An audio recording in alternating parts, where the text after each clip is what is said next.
Hi friends, welcome back my YouTube channel.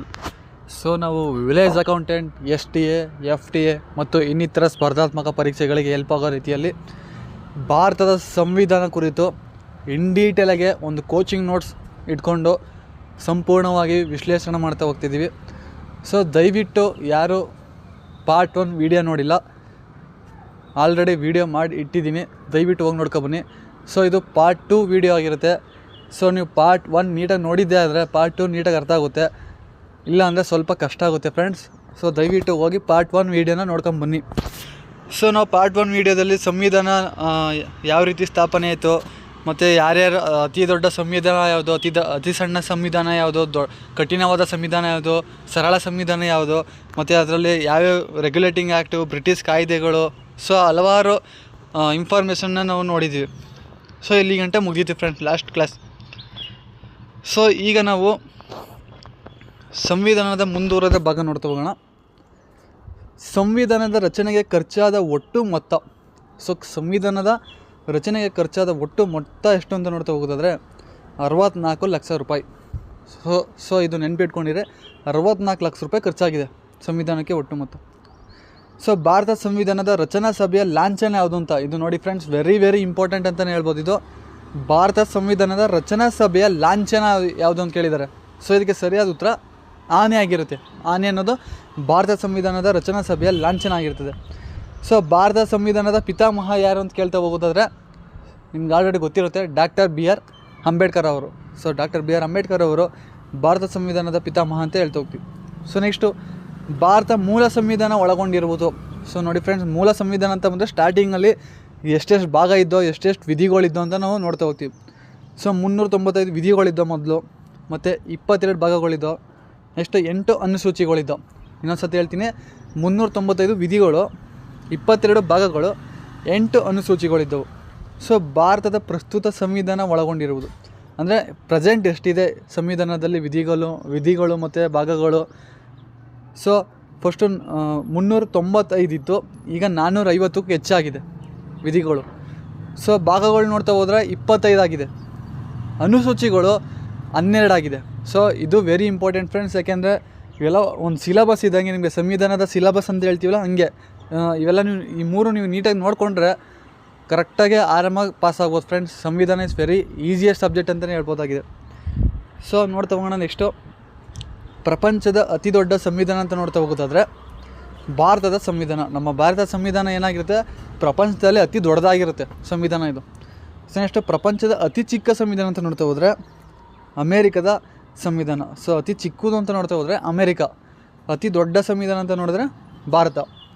Next ಪ್ರಪಂಚದಲ್ಲಿನ ಅಲಿಖಿತ ಸಂವಿಧಾನ ಅಂತ ನೋಡ್ತಾ ಹೋದರೆ ಅದಕ್ಕೆ ಉದಾಹರಣೆ ಬ್ರಿಟನ್ ಸಂವಿಧಾನ. ಅಂದರೆ ಇದು ಲಿಖಿತದಲ್ಲಿಲ್ಲ, ಬರವಣಿಗೆಯಲ್ಲಿಲ್ಲ.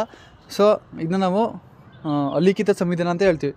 ಪ್ರಪಂಚದಲ್ಲಿನ ಲಿಖಿತ ಸಂವಿಧಾನಕ್ಕೆ ಉದಾಹರಣೆ ಅಂತ ನೋಡ್ತಾ ಹೋದರೆ ಆಲ್ರೆಡಿ ಹೇಳ್ದಂಗೆ ಭಾರತ ಮತ್ತು ಅಮೇರಿಕ ಸಂವಿಧಾನ. ಸೊ ನೆಕ್ಸ್ಟು ಪ್ರಪಂಚ ಅತ್ಯಂತ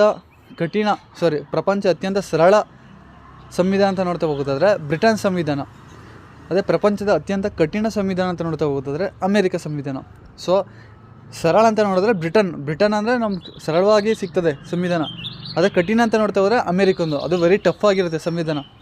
ನೆಕ್ಸ್ಟು ಭಾಗಂಶಃ ಭಾರತ ಸಂವಿಧಾನ ಅಂತ ನೋಡ್ತಾ ಹೋದರೆ ನಮ್ಯ ಮತ್ತು ಅನಮ್ಯ ಸಂವಿಧಾನ. ಅಂದರೆ ನಮ್ಮ ಭಾರತ ಸಂವಿಧಾನ ಏನಿದೆ ಇದು ಸರಳವಾಗೂ ಇದೆ, ಕಠಿಣವಾಗಿಯೂ ಇದೆ.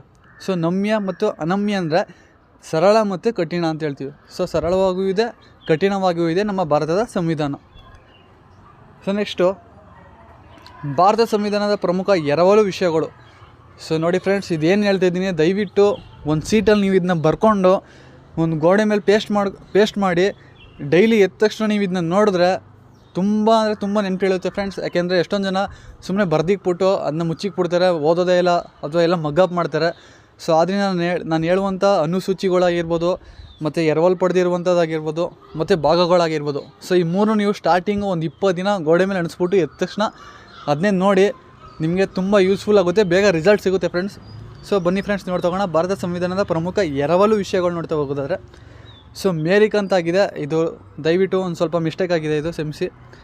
ಇದು ಮೇರಿಕಲ್ಲ, ಅಮೇರಿಕ ಸಂವಿಧಾನ ಅಂತ ನೋಡ್ತಾ ಹೋಗೋದಾದರೆ ಮೂಲಭೂತ ಹಕ್ಕುಗಳು, ಉಪರಾಷ್ಟ್ರಪತಿ ಹುದ್ದೆ, ಮಹಾಭಿಯೋಗ, ಸ್ವತಂತ್ರ ನ್ಯಾಯಾಂಗ ಅಂತ ಹೇಳ್ತೀವಿ. ಮೂಲಭೂತ ಹಕ್ಕುಗಳು, ಉಪರಾಷ್ಟ್ರಪತಿ ಹುದ್ದೆ, ಮಹಾಭಿಯೋಗ, ಸ್ವತಂತ್ರ ನ್ಯಾಯಾಂಗ, ಇದಿಷ್ಟು ನಾವು ಅಮೇರಿಕ ಸಂವಿಧಾನದಿಂದ ಎರವಲು ಪಡ್ಕೊಂಡಿದ್ದೀವಿ. ಸೊ ನೆಕ್ಸ್ಟು ಬ್ರಿಟನ್ ಸಂವಿಧಾನ ನೋಡ್ತಾ ಹೋಗೋದಾದರೆ ಸಂಸದೀಯ ಸರಕಾರ, ಏಕಪೌರತ್ವ, ಕ್ಯಾಬಿನೆಟ್ ವ್ಯವಸ್ಥೆ, ರಿಟ್ಗಳು, ದ್ವಿಸದನ ಪದ್ಧತಿ ಅಂತ ಹೇಳ್ತೀವಿ. ಸೊ ಬ್ರಿಟನ್ ಸಂವಿಧಾನ ಅಂತ ಇನ್ನೊಂದು ಸತಿ ಹೇಳೋದಾದರೆ ಸಂಸದೀಯ ಸರ್ಕಾರ, ಏಕಪೌರತ್ವ, ಕ್ಯಾಬಿನೆಟ್ ವ್ಯವಸ್ಥೆ, ರಿಟ್ಗಳು ಮತ್ತು ದ್ವಿಸದನ ಪದ್ಧತಿ, ಇದಿಷ್ಟು ನಾವು ಬ್ರಿಟನ್ ಸಂವಿಧಾನದಿಂದ ಎರವಲು ಪಡೆದಿದ್ದೀವಿ. ಸೊ ನೆಕ್ಸ್ಟು ರಷ್ಯಾ ಸಂವಿಧಾನ ಅಂತ ನೋಡ್ತಾ ಹೋಗೋದಾದರೆ ಮೂಲಭೂತ ಕರ್ತವ್ಯಗಳು ಅನ್ನೋದು ರಷ್ಯಾ ಸಂವಿಧಾನದಿಂದ ಎರವಲು ಪಡ್ಕೊಂಡಿದ್ದೀವಿ. ಸೊ ಐರ್ಲೆಂಡ್ ಸಂವಿಧಾನ, ಇದಂತೂ ವೆರಿ ಇಂಪಾರ್ಟೆಂಟ್ ಮತ್ತು ಎಷ್ಟೊಂದು ಸಲ ಎಕ್ಸಾಮಲ್ಲಿ ಕೇಳಿದ್ದಾನೆ. ಐರ್ಲೆಂಡ್ ಸಂವಿಧಾನ ಅಂತ ನೋಡ್ತಾ ಹೋಗೋದಾದರೆ ರಾಜ್ಯ ನಿರ್ದೇಶಕ ತತ್ವಗಳು, ರಾಷ್ಟ್ರಪತಿಗಳ ಚುನಾವಣೆ ವಿಧಾನ ಮತ್ತು ರಾಜ್ಯಸಭೆಗೆ ಸದಸ್ಯರ ನಾಮಕರಣ, ಇದು ಐರ್ಲೆಂಡ್ ಸಂವಿಧಾನದಿಂದ ಎರವಲು ಪಡ್ಕೊಂಡಿದ್ದೀವಿ. ನೆಕ್ಸ್ಟ್ ಕೆನಡಾ ಸಂವಿಧಾನ ಅಂತ ನೋಡ್ತಾ ಹೋಗೋದಾದರೆ ಒಕ್ಕೂಟ ವ್ಯವಸ್ಥೆ, ಬಲಿಷ್ಠ ಕೇಂದ್ರ ಸರ್ಕಾರ, ರಾಜ್ಯಪಾಲರ ನೇಮಕ, ಸುಪ್ರೀಂ ಕೋರ್ಟ್ನ ಸಲಹಾ ಅಧಿಕಾರ. ಇನ್ನೊಂದ್ಸಲ ಹೇಳ್ತೀನಿ, ಕೆನಡಾ ಸಂವಿಧಾನದಿಂದ ಒಕ್ಕೂಟ ವ್ಯವಸ್ಥೆ, ಬಲಿಷ್ಠ ಕೇಂದ್ರ ಸರ್ಕಾರ, ರಾಜ್ಯಪಾಲರ ನೇಮಕ, ಸುಪ್ರೀಂ ಕೋರ್ಟ್ನ ಸಲಹಾ ಅಧಿಕಾರ.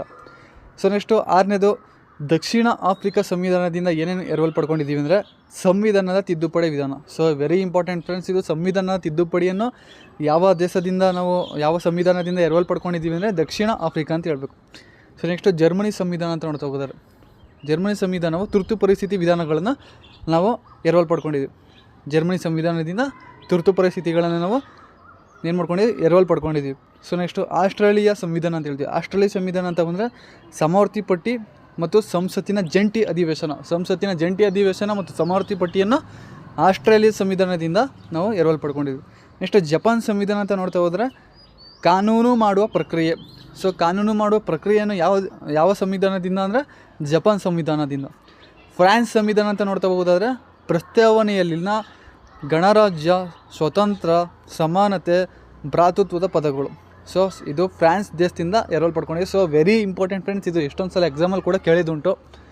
ಸೊ ಆದ್ದರಿಂದ ಫ್ರಾನ್ಸ್ ಸಂವಿಧಾನದಿಂದ ಏನೇನು ಎರವಲು ಪಡ್ಕೊಂಡಿದೆ ಅಂತ ಇನ್ನೊಂದು ಸತಿ ಹೇಳೋದಾದರೆ ಪ್ರಸ್ತಾವನೆಯಲ್ಲಿನ ಗಣರಾಜ್ಯ, ಸ್ವತಂತ್ರ, ಸಮಾನತೆ, ಭ್ರಾತೃತ್ವದ ಪದಗಳು. ಸೊ ನೆಕ್ಸ್ಟು 1935 ಭಾರತ ಸರ್ಕಾರ ಕಾಯ್ದೆ ಅಂತ ನೋಡ್ತಾ ಹೋಗೋದಾದರೆ ಸಂವಿಧಾನದಲ್ಲಿನ 75% ಅಂಶಗಳನ್ನು ಈ ಕಾಯ್ದೆಯಿಂದ ಪಡೆಯಲಾಗಿದೆ. ಯಾವ ಕಾಯ್ದೆಯಿಂದ? 1935 ಭಾರತ ಸರ್ಕಾರ ಕಾಯ್ದೆಯಿಂದ ಸಂವಿಧಾನದ 75% ಅಂಶಗಳನ್ನು ಈ ಕಾಯ್ದೆಯಿಂದ ಪಡೆಯಲಾಗಿದೆ. ಸೊ ಈ ಕಾಯ್ದೆಯನ್ನು ಭಾರತ ಸಂವಿಧಾನದ ನೀಲಿ ನಕ್ಷೆ ಎಂದು ಕೂಡ ಕರೀತಾ ಹೋಗ್ತಾರೆ. ಭಾರತ ಸಂವಿಧಾನದ ಬ್ಲೂ ಪ್ರಿಂಟ್ ಅಂತ ಯಾವ್ದು ಕರೀತಾರೆ ಅಂದರೆ 1935 ಭಾರತ ಸರ್ಕಾರ ಕಾಯ್ದೆ ಅಂತ ಹೇಳ್ತಾ ಹೋಗ್ತೀವಿ. ಸೊ ನೋಡಿ ಫ್ರೆಂಡ್ಸ್, ದಯವಿಟ್ಟು ಇದನ್ನೆಲ್ಲ ನೀವು ಒಂದು ಕಡೆ ಲೀಸ್ಟ್ ಮಾಡ್ಕೊಳ್ಳಿ. ಪದೇ ಹೇಳ್ತಾ ಇದ್ದೀನಿ, ಯಾಕೆಂದರೆ ಇದು 2 ಸಲ ರಿಪೀಟಾಗಿ ಹೇಳ್ತಾ ಇದ್ದೀನಿ, ನಿಮ್ಮ ತಲೆಗೆ ಸೇವ್ ಆಗಲಿ ಅಂತ. ಎಷ್ಟೊಂದು ಜನ ಹೇಳ್ತಾರೆ, ಸರ್ ನೀವು PDF ಕಳಿಸ್ಬಿಟ್ರೆ ಅದನ್ನೇ ಓದ್ಕೋಬೋದಲ್ಲ ಸರ್ ಅಂತ. ಸೊ PDF ಕಳಿಸಿ ಓದೋದಕ್ಕೂ ನೀವೇ ಕಿವಿಯಾರ ಕೇಳೋದಕ್ಕೂ ತುಂಬ ಡಿಫ್ರೆಂಟ್ ಇದೆ. ಸೊ ನೀವು ಕೇಳೋದ್ರಿಂದ ಒಂದು ಸ್ವಲ್ಪ ಮೈಂಡ್ಗೆ ಹೋಗುತ್ತೆ, ಓದೋದ್ರಿಂದ ಸ್ವಲ್ಪ ನಿಧಾನ ಆಗ್ಬೋದು ಕೆಲವೊಬ್ರಿಗೆ. ಅದಕ್ಕೆ ನಾನು ಜಾಸ್ತಿ ಒತ್ತಿ ಅದನ್ನ 20 ಸಲ ಹೇಳ್ತಾ ಇದ್ದೀನಿ ಫ್ರೆಂಡ್. ಸೊ ನೆಕ್ಸ್ಟ್ ನೋಡ್ತಾ ಹೋಗೋಣ. ನೆಕ್ಸ್ಟು ಭಾರತ ಸಂವಿಧಾನದಲ್ಲಿರುವ ಭಾಗಗಳು. ಸೊ ಎಷ್ಟು ಭಾಗಗಳಿವೆ ಆಲ್ರೆಡಿ ಗೊತ್ತು ನಿಮಗೆ, 25 ಭಾಗ ಇದೆ. ಅದರಲ್ಲಿ ಯಾವ್ಯಾವ ಭಾಗ ಅಂತ ನೋಡ್ತಾ ಹೋಗೋಣ. ಸೊ ಮೊದಲನೇ ಭಾಗ ಏನು ಹೇಳ್ತಾರೆ ಅಂದರೆ ಭಾರತದ ಒಕ್ಕೂಟ ಮತ್ತು ಭೂಪ್ರದೇಶ. ಭಾರತ ಒಕ್ಕೂಟ ಮತ್ತು ಪ್ರದೇಶ ಬಗ್ಗೆ ಹೇಳುವಂಥದ್ದು 1ನೇ ವಿಧಿಯಿಂದ 4ನೇ ವಿಧಿಯವರೆಗೆ. ಸೊ 2ನೇ ಭಾಗ ಏನು ಹೇಳ್ತಾರೆ ಅಂದರೆ ಪೌರತ್ವದ ಬಗ್ಗೆ. ಸೊ ಪೌರತ್ವದ ಬಗ್ಗೆ ಎಷ್ಟನೇ ವಿಧಿಯಿಂದ ಹೇಳ್ತಾರೆ ಅಂದರೆ 5ನೇ ವಿಧಿಯಿಂದ 11ನೇ ವಿಧಿಗಳಿಗೂ ಪೌರತ್ವದ ಬಗ್ಗೆ ಹೇಳ್ತಾ ಹೋಗ್ತದೆ. ಇದು 2ನೇ ಭಾಗ. ಸೊ ನೆಕ್ಸ್ಟ್ 3ನೇ ಭಾಗ ಹೇಳೋದಾದರೆ ಮೂಲಭೂತ ಹಕ್ಕುಗಳು.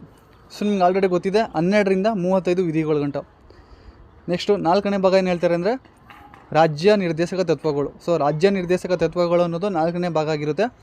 ಇದು 36ನೇ ವಿಧಿಯಿಂದ 51 ವಿಧಿಗಳ ಗಂಟೆ ಇದೆ. ಸೊ ನೆಕ್ಸ್ಟು 4A ಭಾಗ ಏನು ಹೇಳ್ತದೆ ಅಂದರೆ ಮೂಲಭೂತ ಕರ್ತವ್ಯಗಳು. ಸೊ ಮೂಲಭೂತ ಕರ್ತವ್ಯಗಳು 51A ವಿಧಿಯಿಂದ 51K ಗಂಟ ಇದೆ. ಸೊ ಇದು K ಅನ್ನೋದು ಮಿಸ್ ಆಗಿದೆ. 51K ವಿಧಿ ಗಂಟ ಮೂಲಭೂತ ಕರ್ತವ್ಯಗಳಿದೆ. ಸೊ 5ನೇ ಭಾಗ ಏನು ಹೇಳ್ತದೆ ಅಂದರೆ ಕೇಂದ್ರ ಸರ್ಕಾರದ ಬಗ್ಗೆ ಹೇಳ್ತದೆ. ಸೊ ಕೇಂದ್ರ ಸರ್ಕಾರದ ಬಗ್ಗೆ ಏನು ಹೇಳ್ತದೆ 52ನೇ ವಿಧಿಯಿಂದ 151ನೇ ವಿಧಿಗಳ ಗಂಟ. ಸೊ ನೆಕ್ಸ್ಟು 6ನೇ ಭಾಗ ಏನು ಹೇಳ್ತದೆ ಅಂದರೆ ರಾಜ್ಯ ಸರ್ಕಾರ. ಸೊ ಇದು 152ನೇ ವಿಧಿಯಿಂದ 237 ವಿಧಿಗಳ ಗಂಟ. ನೆಕ್ಸ್ಟ್ 7ನೇ ಭಾಗ ಏನು ಹೇಳ್ತದೆ ಅಂದರೆ B ವರ್ಗದ ರಾಜ್ಯಗಳು 238 ವಿಧಿ, ಅದೊಂದೇ ಹೇಳೋದು. ಸೊ ರದ್ದುಪಡಿಸಲಾಗಿದೆ. ಬಿ ವರ್ಗ ರಾಜ್ಯಗಳು ರದ್ದುಪಡಿಸಲಾಗಿದೆ ಅಂತ ಹೇಳುವಂಥ ವಿಧಿ ಯಾವುದು ಅಂದರೆ 238. ಅದೇ ಭಾಗ ಯಾವುದು ಅಂದರೆ 7ನೇ ಭಾಗ. ಸೊ ನೆಕ್ಸ್ಟು 8ನೇ ಭಾಗ ಏನು ಹೇಳ್ತದೆ ಅಂದರೆ ಕೇಂದ್ರಾಡಳಿತ ಪ್ರದೇಶಗಳು. ಸೊ ಇದು 239ರಿಂದ 242 ವಿಧಿಗಂಟೆ ಇದೆ. ಕೇಂದ್ರ ಪ್ರದೇಶಗಳು ಅಂತ ಹೇಳುವಂಥ ವಿಧಿ ಯಾವುದು ಅಂದರೆ 8ನೇ ಭಾಗ. ಸೊ ನೆಕ್ಸ್ಟು 9ನೇ ಭಾಗ ಏನು ಹೇಳ್ತದೆ ಅಂದರೆ ಪಂಚಾಯತ್ ಸಂಸ್ಥೆಗಳು. ಇದು ವೆರಿ ಇಂಪಾರ್ಟೆಂಟ್, ಯಾಕೆಂದರೆ ಎಷ್ಟೊಂದು ಸಲ ಎಕ್ಸಾಮಲ್ಲಿ ಕೇಳಿದ್ದಾರೆ. ಪಂಚಾಯತ್ ಸಂಸ್ಥೆಗಳ ಬಗ್ಗೆ ಹೇಳುವಂಥ ಭಾಗ ಅಥವಾ ವಿಧಿ ಇವೆರಡರಲ್ಲಿ ಯಾವುದೋ ಒಂದು ಕೇಳ್ತಾರೆ ಫ್ರೆಂಡ್ಸ್. ಅದಕ್ಕೆ ಪಂಚಾಯತ್ ಸಂಸ್ಥೆಗಳ ಬಗ್ಗೆ ಹೇಳುವಂಥ ಭಾಗ ನೋಡ್ತಾ ಹೋಗೋದಾದ್ರೆ 9ನೇ ಭಾಗ. ಅದೇ ವಿಧಿ ಅಂತ ನೋಡ್ತಾ ಹೋಗೋದಾದರೆ 243ರಿಂದ 243 ವಿಧಿಗಂಟೆ ಇದೆ. ಸೊ ನೆಕ್ಸ್ಟು 9A ಏನು ಹೇಳ್ತದೆ ಅಂದರೆ ಮುನ್ಸಿಪಾಲಿಟಿಗಳು. ಸೊ ಇದು 243P ಇಂದ 243Z ಗಂಟೆ ಇದೆ ವಿಧಿಗಳು. ಸೊ ನೆಕ್ಸ್ಟು 9B ನೋಡ್ತಾ ಹೋಗೋದಾದರೆ ಸರಕಾರಿ ಸಂಸ್ಥೆಗಳ ಬಗ್ಗೆ ಹೇಳ್ತದೆ. ಸೊ ಇದು ZH ಇಂದ 243ZH ಇಂದ 243ZP ಗಂಟೆ ಇದೆ ವಿಧಿಗಳು. ಸೊ ನೆಕ್ಸ್ಟು 10ನೇ ಭಾಗ ಏನು ಹೇಳ್ತದೆ ಅಂದರೆ ಅನುಸೂಚಿತ ಮತ್ತು ಬುಡಕಟ್ಟುಗಳ ಬಗ್ಗೆ ಹೇಳ್ತದೆ. 10ನೇ ಭಾಗ ಅನುಸೂಚಿತ ಮತ್ತು ಬುಡಕಟ್ಟುಗಳ ಬಗ್ಗೆ ಹೇಳ್ತದೆ. ಇದು 244ರಿಂದ 244A ವಿಧಿಗಂಟ ಇದೆ. ಸೊ ನೆಕ್ಸ್ಟು 11ನೇ ಭಾಗ ಏನು ಹೇಳ್ತದೆ ಅಂದರೆ ಕೇಂದ್ರ ಮತ್ತು ರಾಜ್ಯಗಳ ಸಂಬಂಧಗಳ ಬಗ್ಗೆ ಹೇಳ್ತದೆ. ಸೊ ಇದು ವೆರಿ ಇಂಪಾರ್ಟೆಂಟ್. ಇದು ಕೂಡ 11ನೇ ಭಾಗ ಏನು ಹೇಳ್ತದೆ ಅಂದರೆ ಕೇಂದ್ರ ಮತ್ತು ರಾಜ್ಯಗಳ ಸಂಬಂಧಗಳ ಬಗ್ಗೆ ಹೇಳ್ತದೆ. ಇದು 245ರಿಂದ 563 ವಿಧಿಗಳ ಗಂಟೆ ಹೇಳ್ತದೆ. ಸೊ ನೆಕ್ಸ್ಟು 12ನೇ ಭಾಗ ಏನು ಹೇಳ್ತದೆ ಅಂದರೆ ಹಣಕಾಸು, ಆಸ್ತಿ ಮುಂತಾದವು. ಸೊ 12ನೇ ವಿಧಿ ಹಣಕಾಸು, ಆಸ್ತಿ ಮುಂತಾದವು ಬಗ್ಗೆ ಹೇಳ್ತದೆ. ಇದು 264ನೇ ವಿಧಿಯಿಂದ 300A ಗಂಟೆ ಹೇಳ್ತದೆ. ಸೊ ನಿಮ್ಗೆ ಆಲ್ರೆಡಿ ಗೊತ್ತಿದೆ ಫ್ರೆಂಡ್ಸ್, 300A ಅನ್ನೋ ಆಸ್ತಿ ಹಕ್ಕು ಮೊದಲೇನಾಗಿತ್ತು ಅಂದರೆ ಮೂಲಭೂತ ಹಕ್ಕಾಗಿತ್ತು. 300A ಅನ್ನುವಂಥ ಆಸ್ತಿ ಹಕ್ಕು ಈಗ ಮೊದಲು ಏನಾಗಿತ್ತು ಅಂದರೆ ಮೂಲಭೂತ ಹಕ್ಕಾಗಿತ್ತು. ಸೊ ದಯಮಾಡಿ ಒಂದು ಕಮೆಂಟಲ್ಲಿ ಹಾಕಿ, ಮೂಲಭೂತ ಹಕ್ಕಿನಲ್ಲಿ ಮೊದಲು ಆಸ್ತಿ ಹಕ್ಕು ಎಷ್ಟನೇ ವಿಧಿ ಆಗಿತ್ತು ಅನ್ನೋದು ನೀವು ಕಮೆಂಟ್ನಲ್ಲಿ ಹಾಕಬೇಕಾಗುತ್ತೆ. ಸೊ ನೆಕ್ಸ್ಟು 13ನೇ ಭಾಗ ಏನು ಹೇಳ್ತದೆ ಅಂದರೆ ಭಾರತದೊಳಗೆ ವ್ಯಾಪಾರ ಮತ್ತು ವಾಣಿಜ್ಯ ಬಗ್ಗೆ ಹೇಳ್ತದೆ. ಇದು 301ರಿಂದ 307 ವಿಧಿಗಂಟೆ ಹೇಳ್ತದೆ. ಸೊ ನೆಕ್ಸ್ಟು 14ನೇ ಭಾಗ ಏನು ಹೇಳ್ತದೆ ಅಂದರೆ ಕೇಂದ್ರ ಮತ್ತು ರಾಜ್ಯಗಳ ಆಡಳಿತ ಸೇವೆಗಳ ಬಗ್ಗೆ ಹೇಳ್ತದೆ. ಸೊ ಇದು 308ರಿಂದ 323 ವಿಧಿಗಂಟೆ ಹೇಳ್ತದೆ. ಸೊ ನೆಕ್ಸ್ಟು 14A ಭಾಗ ಏನು ಹೇಳ್ತದೆ ಅಂದರೆ ನ್ಯಾಯಾಧೀಕರಣ ಬಗ್ಗೆ ಹೇಳ್ತದೆ. ಸೊ ಇದು 323A ಇಂದ 323B ವಿಧಿಗಳ ಗಂಟೆ ಹೇಳ್ತದೆ. ನ್ಯಾಯಾಧೀಶರುಗಳ ಬಗ್ಗೆ 14ನೇ ಭಾಗ 323A ಇಂದ 323B ಗಂಟೆ ಹೇಳ್ತದೆ. ಸೊ ನೆಕ್ಸ್ಟ್ 15ನೇ ಭಾಗ ಏನು ಹೇಳ್ತದೆ ಅಂತ ನೋಡ್ತಾ ಹೋಗೋದಾದರೆ ಚುನಾವಣೆಗಳ ಬಗ್ಗೆ. ಸೊ 15ನೇ ಭಾಗ ಚುನಾವಣೆಗಳ ಬಗ್ಗೆ ಹೇಳ್ತದೆ. ಇದು 324 ವಿಧಿಯಿಂದ 329A ವಿಧಿ ಗಂಟೆ ಇದೆ. ಸೊ ನೆಕ್ಸ್ಟು 16ನೇ ಭಾಗ ಏನು ಹೇಳ್ತದೆ ಅಂದರೆ ಕೆಲವು ವರ್ಗಗಳಿಗೆ ಸಂಬಂಧಿಸಿದ ವಿಶೇಷ ನಿಯಮಗಳು. ಸೊ 16ನೇ ಭಾಗ ಏನು ಹೇಳ್ತದೆ ಅಂದರೆ ಕೆಲವು ವರ್ಗಗಳಿಗೆ ಸಂಬಂಧಿಸಿದ ವಿಶೇಷ ನಿಯಮಗಳ ಬಗ್ಗೆ ಹೇಳ್ತದೆ. ಸೊ ಇದು 330ರಿಂದ 342 ವಿಧಿಗಳ ಗಂಟೆ ಹೇಳ್ತದೆ. ಸೊ ನೆಕ್ಸ್ಟು 17ನೇ ಭಾಗ ಏನು ಹೇಳ್ತದೆ ಅಂದರೆ ಅಧಿಕೃತ ಭಾಷೆಗಳ ಬಗ್ಗೆ ಹೇಳುತ್ತೆ. ಸೊ ಅಧಿಕೃತ ಭಾಷೆಗಳ ಬಗ್ಗೆ ಹೇಳುವಂಥ ಭಾಗ ಯಾವುದು ಅಂತ ಬಂದರೆ 17ನೇ ಭಾಗ ಅಂತ ಹೇಳ್ತೀವಿ. ಸೊ ಇದು 343ರಿಂದ 351 ವಿಧಿಗಳ ಬಗ್ಗೆ ಇದೆ. ಸೊ ನೆಕ್ಸ್ಟು 18ನೇ ಭಾಗ ಏನು ಹೇಳ್ತದೆ ಅಂತ ಹೋದರೆ ತುರ್ತು ಪರಿಸ್ಥಿತಿಗಳ ಬಗ್ಗೆ ಹೇಳುತ್ತೆ. ಸೊ ದಯವಿಟ್ಟು ನೀವು ತುರ್ತು ಪರಿಸ್ಥಿತಿ, ರಾಜ್ಯ ತುರ್ತು ಪರಿಸ್ಥಿತಿ, ರಾಷ್ಟ್ರ ತುರ್ತು ಪರಿಸ್ಥಿತಿ ಮತ್ತು ಹಣಕಾಸಿನ ತುರ್ತು ಪರಿಸ್ಥಿತಿ ವಿಧಿಗಳನ್ನು ನೀವು ಕಮೆಂಟ್ನಲ್ಲಿ ಹಾಕಿ ದಯಮಾಡಿ. ಸೊ 18ನೇ ಭಾಗ ಏನು ಹೇಳ್ತದೆ ಅಂದರೆ ತುರ್ತು ಪರಿಸ್ಥಿತಿಗಳ ಬಗ್ಗೆ ಹೇಳ್ತದೆ. ಇದು 352ನೇ ವಿಧಿಯಿಂದ 360 ವಿಧಿ ಗಂಟೆ ಇದೆ. ಸೊ 19ನೇ ಭಾಗ ಏನು ಹೇಳ್ತದೆ ಅಂದರೆ ಮಿಸಲೇನಿಯಸ್ ಅಥವಾ ಇತರೆ ಅಂತ ಹೇಳ್ತೀವಿ. ಸೊ ಇದು 361ರಿಂದ 367 ವಿಧಿ ಗಂಟೆ ಹೇಳುತ್ತೆ. ಸೊ 20ನೇ ಭಾಗ ಏನು ಹೇಳ್ತದೆ ಅಂದರೆ ಸಂವಿಧಾನದ ತಿದ್ದುಪಡಿ ಬಗ್ಗೆ ಹೇಳುತ್ತೆ. 20ನೇ ಭಾಗ ಸಂವಿಧಾನದ ತಿದ್ದುಪಡಿ ಬಗ್ಗೆ ಹೇಳುತ್ತೆ. ಸೊ ಇದ್ರ ಯಾವ ವಿಧಿ ಅಂತ ಹೇಳೋದಾದರೆ 368ನೇ ವಿಧಿ. ಸೊ ವೆರಿ ಇಂಪಾರ್ಟೆಂಟ್, ತಿದ್ದುಪಡಿ ಬಗ್ಗೆ ಹೇಳುವಂಥದ್ದು 368ನೇ ವಿಧಿ ಅಂತ ಹೇಳ್ತೀವಿ. ಸೊ 21ನೇ ಭಾಗ ಏನು ಹೇಳ್ತದೆ ಅಂದರೆ ತಾತ್ಕಾಲಿಕ ಮತ್ತು ವಿಶೇಷ ನಿಯಮಗಳ ಬಗ್ಗೆ ಹೇಳ್ತದೆ. ತಾತ್ಕಾಲಿಕ ಮತ್ತು ವಿಶೇಷ ನಿಯಮಗಳ ಬಗ್ಗೆ. ಸೊ ಇದು 369ರಿಂದ 392 ವಿಧಿಗಳು 392 ವಿಧಿಗಳ ಗಂಟೆ ಹೇಳುತ್ತೆ. ಸೊ ನೆಕ್ಸ್ಟ್ 22ನೇ ಭಾಗ ಏನು ಹೇಳ್ತದೆ ಅಂದರೆ ಚಿಕ್ಕ ಹೆಸರು, ಪ್ರಾರಂಭ ಮತ್ತು ಪ್ರಕಟಣೆ ಇತ್ಯಾದಿ ಇದ್ರ ಬಗ್ಗೆ ಹೇಳುತ್ತೆ. ಇದು 393ರಿಂದ 395 ವಿಧಿಗಳ ತನಕ ಹೇಳುತ್ತೆ. ಸೊ ಇದಿಷ್ಟು ಭಾಗಗಳಾಗಿದೆ. ನೆಕ್ಸ್ಟು ಭಾರತ ಸಂವಿಧಾನದಲ್ಲಿರುವ 12 ಅನುಸೂಚಿಗಳು ನೋಡ್ತಾ ಹೋಗೋಣ. ಸೊ ಫ್ರೆಂಡ್ಸ್, ನಾನು ಇಷ್ಟೇನು ಹೇಳಿದ ಭಾಗಗಳು ದಯಮಾಡಿ ನೀವೇ ಸ್ವತಃ ಲಿಖಿತದಿಂದ ಒಂದು ಹಾಳೆ ತಗೊಂಡು ನೀಟಾಗಿ ಒಂದು ಸಲ ಬರೆದುಬಿಟ್ಟು ಅದನ್ನ ಒಂದು ಗೋಡೆಗೆ ಪೇಸ್ಟ್ ಮಾಡಿಬಿಟ್ಟು ಡೈಲಿ ಎದ್ದು ನೋಡಿ ಫ್ರೆಂಡ್ಸ್. ಯಾಕೆಂದರೆ ಕೆಲವೊಬ್ಬರು ಪ್ರಿಂಟ್ ತೆಗಿಸ್ಬಿಡ್ತಾರೆ, ಇದನ್ನ ಪ್ರಿಂಟ್ ತೆಗಿಸ್ಬಿಟ್ಟು ಅದನ್ನ ಓದೋಕ್ಕೆ ಟ್ರೈ ಮಾಡ್ತಾರೆ. ಬಟ್ ನೀವೇ ಕೈಯಾರೆ ಬರೆಯೋದ್ರಿಂದ ತಲೆಗೆ ಹೋಗುತ್ತೆ. ಸೊ ಅವಾಗ ನೀವು ಓದುವಾಗ ನಿಮಗೆ ಸ್ವಲ್ಪ ನೆನಪಿನ ಶಕ್ತಿ ಜಾಸ್ತಿ ಬರುತ್ತೆ. ದಯಮಾಡಿ ಒಂದು 20 ದಿನ ನೀವು ಈ ಥರ ಟ್ರೈ ಮಾಡಿ ಫ್ರೆಂಡ್ಸ್, ಸಾಕು. ನೆಕ್ಸ್ಟು ಭಾರತ ಸಂವಿಧಾನದಲ್ಲಿರುವ 12 ಅನುಸೂಚಿಗಳು. ಸೊ ಆಲ್ರೆಡಿ ಹೇಳಿದೆ, ಪ್ರೆಸೆಂಟ್ ಎಷ್ಟಿದೆ ಅಂದರೆ 12 ಅನುಸೂಚಿಗಳಿವೆ. ಅದರಲ್ಲಿ ಯಾವ್ಯಾವುದು ಅಂತ ನೋಡ್ತಾ ಹೋಗೋಣ. 1ನೇ ಅನುಸೂಚಿ ಏನು ಹೇಳ್ತದೆ ಅಂದರೆ ರಾಜ್ಯಗಳು ಮತ್ತು ಕೇಂದ್ರಾಡಳಿತ ಪ್ರದೇಶಗಳ ವಿವರ. ಸೊ 1ನೇ ಅನುಸೂಚಿ ಏನು ಹೇಳ್ತದೆ ಅಂದರೆ ರಾಜ್ಯಗಳು ಮತ್ತು ಕೇಂದ್ರಾಡಳಿತ ಪ್ರದೇಶಗಳ ಬಗ್ಗೆ ವಿವರಣೆ ನೀಡ್ತಾ ಹೋಗ್ತದೆ. ಸೊ ನೆಕ್ಸ್ಟು 2ನೇ ಅನುಸೂಚಿ ಏನು ಹೇಳ್ತದೆ ಅಂದರೆ ಸಂವಿಧಾನಾತ್ಮಕ ಹುದ್ದೆಯಲ್ಲಿರುವ ವೇತನ, ಭತ್ಯೆ ಮತ್ತು ಸವಲತ್ತು. ಸೊ ಸಂವಿಧಾನಾತ್ಮಕ ಹುದ್ದೆಯಲ್ಲಿರುವ ವೇತನ, ಭತ್ಯೆ ಮತ್ತು ಸವಲತ್ತು ಬಗ್ಗೆ ಹೇಳುವಂಥ ಅನುಸೂಚಿ ಯಾವುದು ಅಂದರೆ 2ನೇ ಅನುಸೂಚಿ. ಸೊ 3ನೇದು ಏನು ಹೇಳ್ತದೆ ಅಂದರೆ ಸಂವಿಧಾನಾತ್ಮಕ ಹುದ್ದೆಯಲ್ಲಿರುವ ಪ್ರಮಾಣ ವಚನ.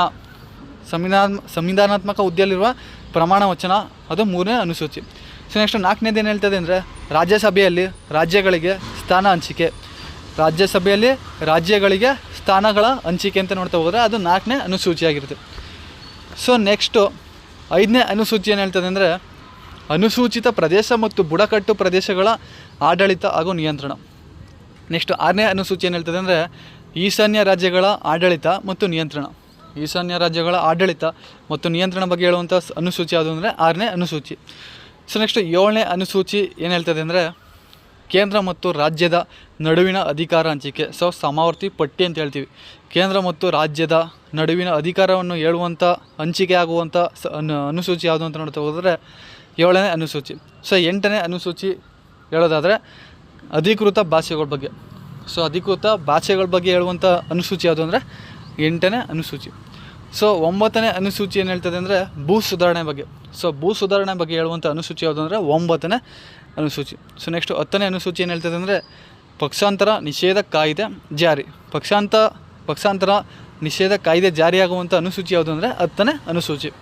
ಸೊ ನೆಕ್ಸ್ಟ್ 11ನೇ ಅನುಸೂಚಿ ನೋಡ್ತಾ ಹೋಗೋದಾದರೆ ಪಂಚಾಯತ್ ರಾಜ್ ಸಂಸ್ಥೆಗಳ ಅಧಿಕಾರ ಮತ್ತು ಜವಾಬ್ದಾರಿಗಳು. ಪಂಚಾಯತ್ ರಾಜ್ ಸಂಸ್ಥೆಗಳ ಅಧಿಕಾರ ಮತ್ತು ಜವಾಬ್ದಾರಿಗಳ ಬಗ್ಗೆ ಹೇಳುವಂಥ ಅನುಸೂಚಿ ಯಾವುದು ಅಂದರೆ 11ನೇ ಅನುಸೂಚಿ. ಸೊ ನೆಕ್ಸ್ಟು 12ನೇ ಅನುಸೂಚಿ ನೋಡ್ತಾ ಹೋಗೋದಾದರೆ ನಗರ ಸ್ಥಳೀಯ ಸಂಸ್ಥೆಗಳ ಅಧಿಕಾರ ಮತ್ತು ಕಾರ್ಯಗಳು. ನಗರ ಸ್ಥಳೀಯ ಸಂಸ್ಥೆಗಳ ಅಧಿಕಾರ ಮತ್ತು ಕಾರ್ಯಗಳ ಬಗ್ಗೆ ಹೇಳುವಂಥ ಅನುಸೂಚಿ ಯಾವುದು ಅಂದರೆ 12ನೇ ಅನುಸೂಚಿ. ಸೊ ಫ್ರೆಂಡ್ಸ್, ಇವತ್ತಿನ ಕ್ಲಾಸಲ್ಲಿ ಇಷ್ಟ ಆಗಿದ್ದು. ಮುಂದಿನ ಕ್ಲಾಸಲ್ಲಿ ಹಲವಾರು ಇನ್ನೂ ಡೆಪ್ತಾಗಿ ಸಂವಿಧಾನದ ಬಗ್ಗೆ ನೋಡ್ತಾ ಹೋಗೋಣ. ಸೊ ನಾನು ಏನೇನು ಹೇಳಿದೆ ಇವತ್ತು ಭಾಗಗಳ ಬಗ್ಗೆ ಮತ್ತು ಅನುಸೂಚಿಗಳ ಬಗ್ಗೆ. So next